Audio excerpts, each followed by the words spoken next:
My fault? I barely managed to speak, merely echoing mother-in-law Arya's words. That's exactly what I mean. If it weren't for you, none of this would have happened. I do not acknowledge you as Noelle's wife. You're not suitable. That's what I mean.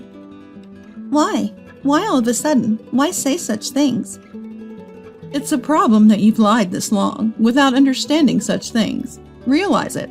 It's true what they say. Children from low-level single-parent homes often have issues. Seeing you has only reinforced that belief. My name is Sierra. I'm a 35-year-old office worker, living with my husband and elementary school-aged child, a family of 3. Since the beginning of my marriage, we've lived close to my husband Noel's family home. We maintained a good relationship while keeping a comfortable distance. The turning point in our relationship with father-in-law and Arya came a few years ago. They always cared for us, and we were grateful. But father-in-law passed away after a long illness. Arya's grief at losing father-in-law was painfully evident to me. At that time, considering Noelle's commute, we planned to move, but seeing Arya's condition made leaving her alone worrisome. Noelle and I discussed it many times. We decided to stay put until Arya's situation stabilized. That's when it started. Slowly but surely, Arya began to overstep our personal space. When father-in-law was alive, Arya never visited our home unnecessarily. She never came unannounced, not as far as I knew. But now, she suddenly started showing up without any notice. It began as a day or two, but recently she's at our house half the week. If only she gave prior notice, I could bear it. But entertaining Arya when she's so unpleasant is disheartening, especially since she only brings unpleasant conversations. Sierra, you're always home late, aren't you? Are you that busy with work? Are you taking proper care of Noelle? What exactly do you mean by proper care? Just what I said. Are you serving nutritious meals and looking after his health? Noelle is the pillar of our family, my precious son. Sierra, you're not just serving him frozen meals and hot deli food because you're short on time, are you? She glanced at the freezer. Her demeanor suggested she might just open it. Well, not always, but sometimes, yes. Noelle tells me not to overdo it, too. Really? But just because you discussed it with Noelle doesn't mean you can neglect proper meals. It's just laziness. You should be able to manage that. Considering Noelle's health, what are your thoughts on this? Every time I tried to speak, Arya's tone grew harsher. I'm sorry, Arya. I try, but it's hard to find the time. That's just laziness. I've worked for many years. I understand the difficulties of working women. But despite that, I've overcome and provided healthy meals and maintained our household for my husband and Noelle. From my experience, not having time is just an excuse. Stop making excuses, Sierra. Show some responsibility as a homemaker in charge of your family's health. I can't rest easy otherwise. Arya, a longtime middle school teacher, always judges everything by her standards, without considering others. Since a minor incident in middle school due to my family background, I've had a poor impression of teachers. That includes Arya, a former teacher. I understand Arya cares about our family in her way. That's why I can't say anything and just listen, enduring her lectures. But maybe my attitude seemed unreliable, as Arya's behavior gradually changed. Before, she used to come unannounced to lecture or make snide remarks, but lately, she started bringing homemade meals, and always in such large quantities that our family couldn't finish in one go, mostly Noelle's favorites. At first, I thanked her for her efforts. Encouraged by this, Arya began bringing food daily. Sierra, I understand you're busy, but can't you come home earlier? The meals I prepare get cold because I can't get them inside. I want Noelle to eat them while they're hot. I'm sorry. I do want to come home early, but it's just a busy period at work right now. But you say that, yet isn't it just that you're not good at your job? I heard on TV recently that people who are good at their jobs manage to leave on time. On the contrary, those who aren't good stay late and work overtime. It's like they were talking about you, Sierra. Aren't you, in fact, not good at your job? Arya always had a mean look on her face when she said such things. No, that's not it. I think I do my job well enough. Displeased with my attitude, Arya's face clearly showed her annoyance. I'm only making and bringing these meals because you always serve hot deli food. Don't you understand that if you come home late because of work, it's all for nothing? Don't you feel even a bit sorry for receiving all these meals I've made? She spoke as if expecting gratitude was a given. I never asked her to cook for us. Neither did Noelle, of course. I thanked her and accepted the meals, but it was all Arya imposing her goodwill. To me, it was a nuisance, albeit one I was grateful for. Then one day, Arya said something that pushed me to my limit. Sierra, I've been thinking. You're never home when I visit, right? So to avoid wasting these meals, I think it's better if I also have a key to your house. That way, I can drop off the food anytime. Plus, with things being unsafe these days, I can quickly come over if something happens. Just ask Noelle to give me a spare key, okay? Hearing this, I realized I couldn't handle it alone anymore. I consulted Noelle about Arya. Noelle, I need to talk to you about your mom. I can't handle this by myself anymore. Mom's issue? What happened? Arya visits our house daily, always without any notice. I do my best to accommodate her when I can, but I can't always be available. I have my own schedule too. Yeah, I get it. And now she wants a spare key to our house. It's hard enough as it is, but if she can enter when we're not home, that's unbearable. If we give her one, she might start coming over all the time. Just the thought is frightening. I'm sorry to speak this way about your mom. Seriously? Mom said that? I don't like the idea of her coming in with a spare key either. Okay, I understand. It might be hard for you to say, so I'll talk to her clearly about it. Noelle was sympathetic to my concerns and promised to talk to Arya.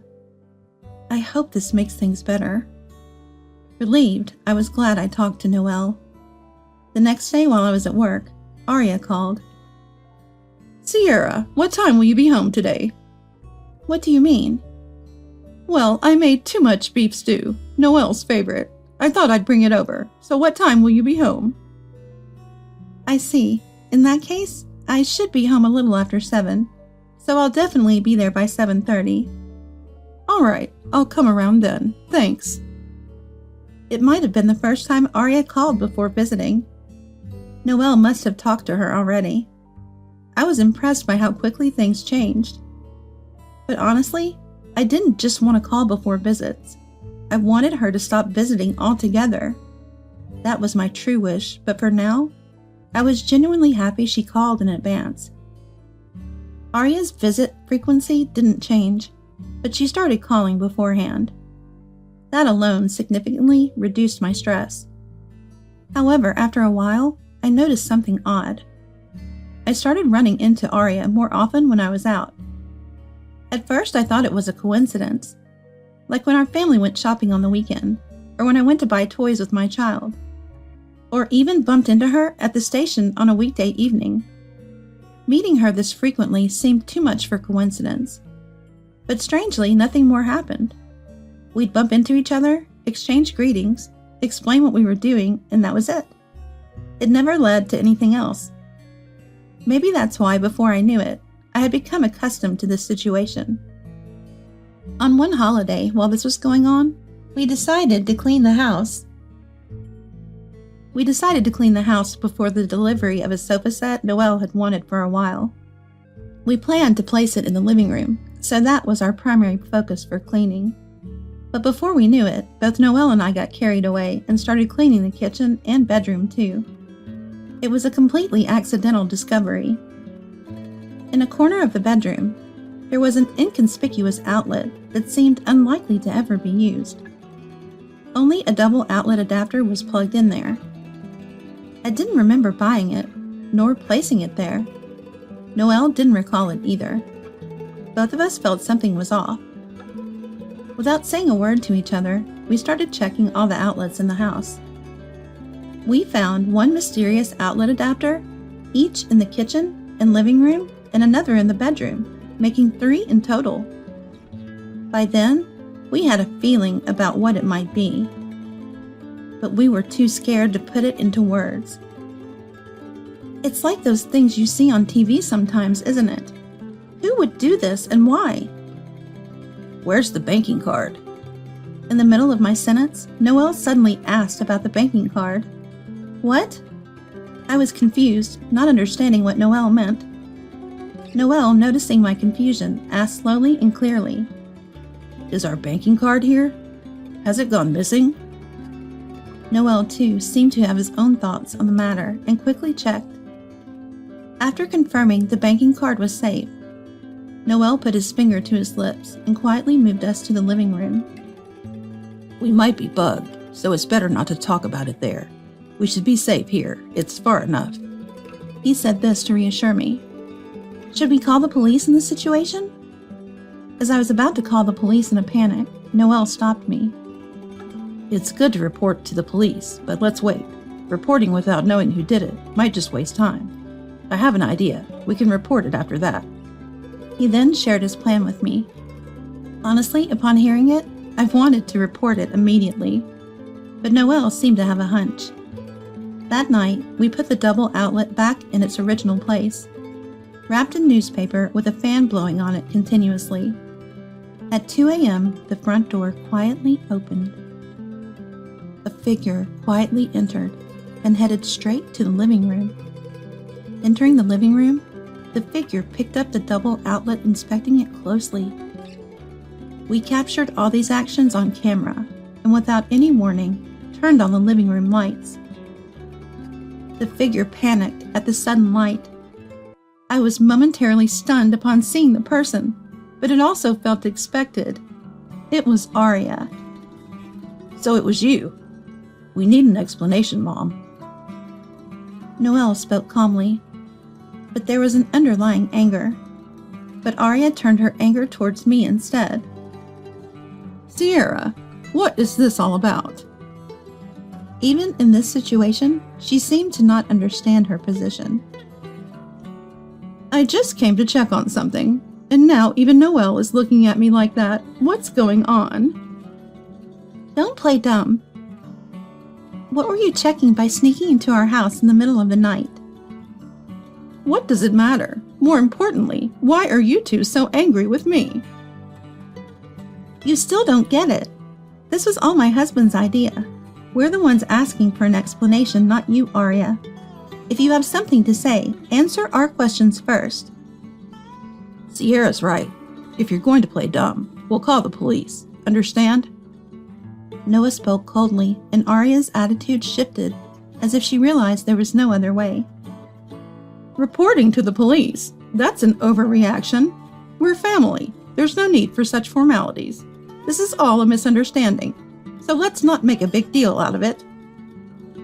A misunderstanding, you say? Then you better explain yourself clearly to clear it up, unless we are not convinced. Still claiming it's a misunderstanding at this point. There must be a good reason for it, right, Mom? Well, it's just, loneliness. I was lonely, so I did it. Lonely? So you were bugging us, and you expect us to accept that? All this time, Aria's unannounced visits and frequent encounters, when we were out, were because she had been eavesdropping and monitoring our movements. Unaware of this, I struggled with the invasion of my personal space by Aria and even blamed myself, thinking I had had a problem for not being able to handle it well. I had pushed myself almost to my limit, but it was all because Aria had been eavesdropping. I felt a mix of relief that it wasn't my fault and anger towards Aria's actions, which made my tone and attitude towards her naturally harsher. Do you really think that reason is enough for us to be satisfied? What you're doing, Aria, is absolutely inexcusable. Don't you understand that? Sierra's right, Mom. We can't accept that reason, and we can't forgive what you've been doing. I hate to say it, but what you're doing is wrong. If things continue like this, we can't have a relationship like before. Wait, Noelle, I'm your parent. How can you say such terrible things to your own mother? You weren't like this before, were you? Arya's face was like that of a forlorn stray cat seeking pity from a passerby. But Noelle was even colder and more distant. Who's causing this, Mom? You won't admit your own actions, and your reasons are selfish. It's obviously wrong. Enough is enough. We're leaving here. Of course, we won't tell you where we're moving. Noelle, why? Arya, please stop. You've betrayed your own son. Don't you understand how he feels? It seemed the words from her son, Noelle, deeply shocked Arya. She was visibly shaken and flustered. All I wanted was to hear an apology from Arya. For her to admit her wrongdoing and then discuss what to do next. But as soon as I spoke to Arya, she glared at me with intense hostility. Quiet. You've been saying whatever you want. It's all because of you that I did this. If you hadn't been here, I wouldn't have had to do any of this. If only you hadn't married Noelle. I couldn't comprehend the sudden outburst from Arya. My fault? My fault? I managed to speak, only echoing Arya's words. That's exactly what I mean. If it weren't for you, none of this would have happened. I do not acknowledge you as Noelle's wife. You're not suitable, that's what I mean. Why? Why say such things so suddenly? It's a problem that you've lived this long without understanding such things.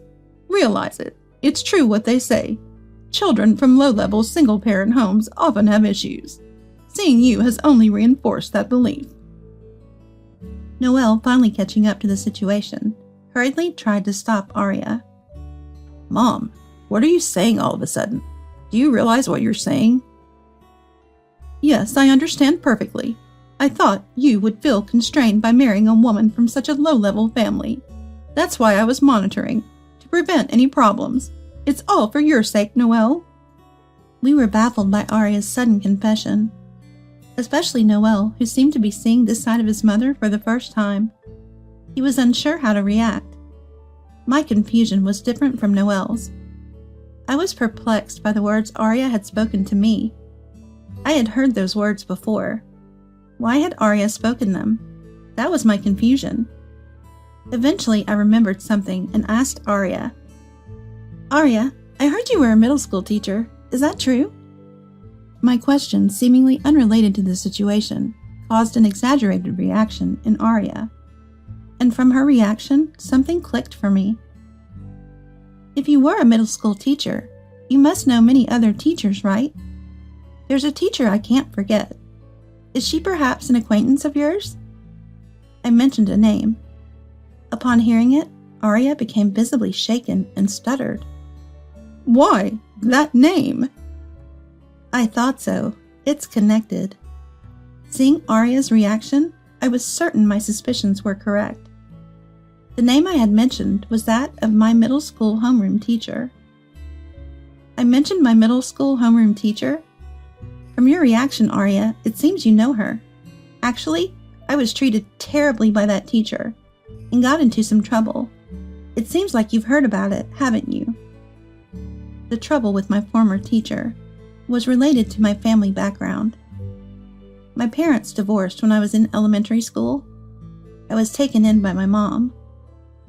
I was told by my mom that the divorce was due to a personality clash, not because they hated each other. In fact, even after the divorce, my father and I kept in touch regularly. We even had family dinners together several times. Both my parents worked, but they had different life rhythms. There were many mismatches, so they decided it was better to live separately for both of their sakes. Even though they were divorced, I didn't really feel like they were. However, my former homeroom teacher didn't see it that way. She labeled me as a problem child because I came from a single-parent family. Children from low-level single-parent homes are often problematic. I was told that directly. No matter how much I tried to explain, she wouldn't listen. To make things worse, she had a troublesome way of managing the class. She believed in uniting the class by targeting one student. By making one student the scapegoat, the rest of the class would come together. She believed in this method, and I became the target. The reason was simple. I was raised in a single-parent family. Perhaps she thought it was okay to do anything to a problematic child like me.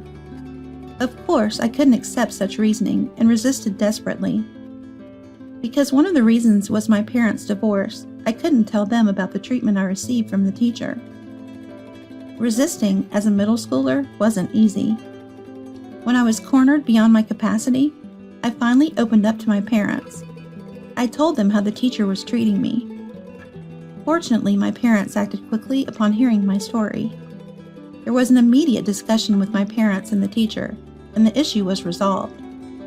The teacher resigned as the class homeroom teacher and left the school unexpectedly in the middle of the year.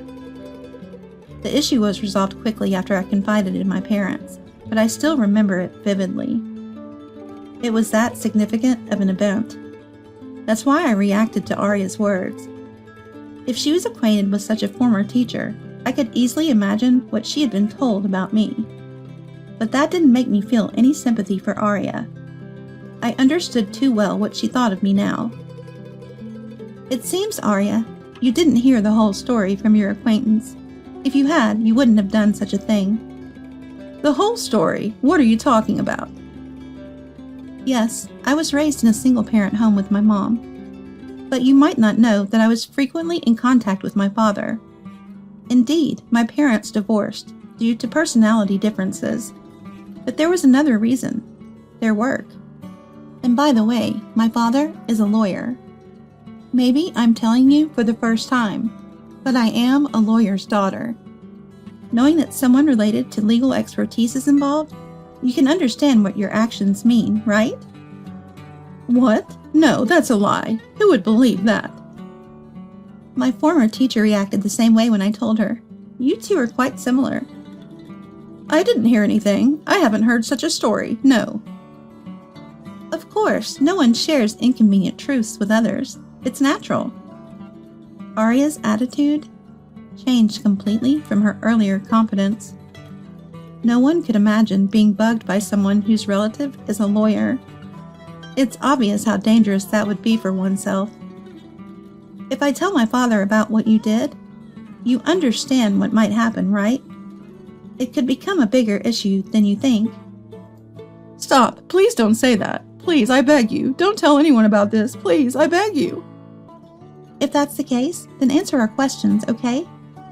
Yes, I'll answer. Please, I beg of you. So you heard everything about me from that acquaintance? Yes, that's right. When I mentioned your name, they seemed to know, and then? And they started telling you about it. Yes, I thought if I found a weakness, I could somehow get Noelle to divorce you. I see. That's clear now. I thought this was probably her true intention. From Arya's demeanor, it didn't seem like she had anything else to hide. At the same time, I was somewhat shocked to know she thought this way about me. Mom, I have no intention of leaving Sierra, just so you know, Noelle said to Arya in a firm tone.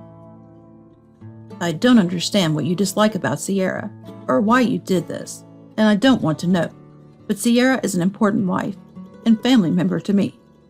Unfortunately, I think it's better if we don't meet anymore to protect my family. That's it. Yes. Arya could barely respond to Noelle's clear declaration of cutting ties.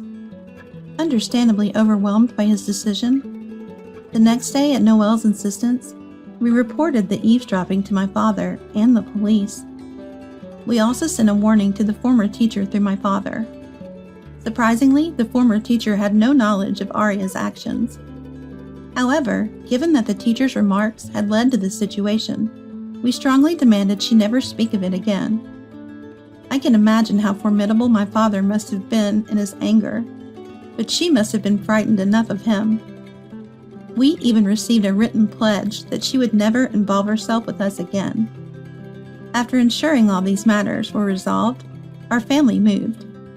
We chose a location near Noelle's workplace, but didn't inform Arya at all. As a precaution, we blocked Arya's contact information. Not just me, but Noelle did the same. I heard from neighbors near the in-laws' house that Arya, who had been a long-time educator, had a good reputation. Still, her deeds became widely known when the police got involved. Rumors sparked more rumors, and Arya began to be viewed coldly by everyone in the neighborhood, eventually being left alone. Now, Arya is said to be living alone in her house, with no one visiting her, almost unrecognizable from her former self. Even after hearing about Arya's current situation, I had no intention of forgiving her. In my mind, I've resolved to act as if Arya never existed from the start. Now that I have no ties with Arya, I plan to cherish my family even more.